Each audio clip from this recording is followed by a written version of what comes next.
पाहुयात भाजपचे नेते समरजित सिंह घाटगे हे तुतारी फुंकण्यावर ठाम असल्याची सूत्रांनी माहिती दिलेली आहे।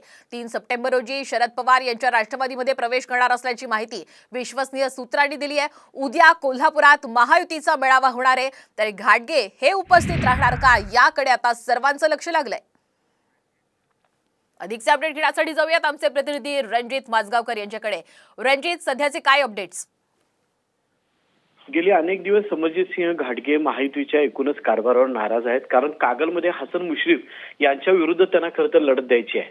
त्यामुळे सध्या हसन मुश्रीफ हे विद्यमान आमदार असल्यामुळे पुन्हा त्यांनाच ती सीट जाईल या भीतीने आता समरजित सिंह घाटगे यांनी तुतारीची साथ दिलेली आहे। 2 महिन्यांपूर्वी त्यांनी फडणवीस यांच्यासोबत चर्चा केलेली आहे, तसंच शरद पवार यांच्यासोबत चर्चा केल्यानंतर हा निर्णय आता त्यांचा पक्का झालेला आहे। उद्या शाहू कारखाना स्थळाजवळ कार्यकर्त्यांची एक बैठक बोलवलेली आहे, मेळावा बोलवलेला आहे।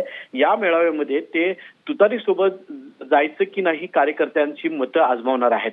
आणि 3 तारखेला कोल्हापुरामध्ये शरद पवारांचा दौरा आहे। या दौऱ्यावेळी अधिकृतरित्या ते राष्ट्रवादी शरद पवार गटामध्ये सामील होतील आणि त्यांच्या नावाची घोषणा होण्याची शक्यता आहे। नक्कीच धन्यवाद रणजित, आपण दिलेल्या संपूर्ण अपडेट बद्दल। तर या घटनेनंतर कोल्हापूरच्या राजकारणात एकच खळबळ माजली आहे।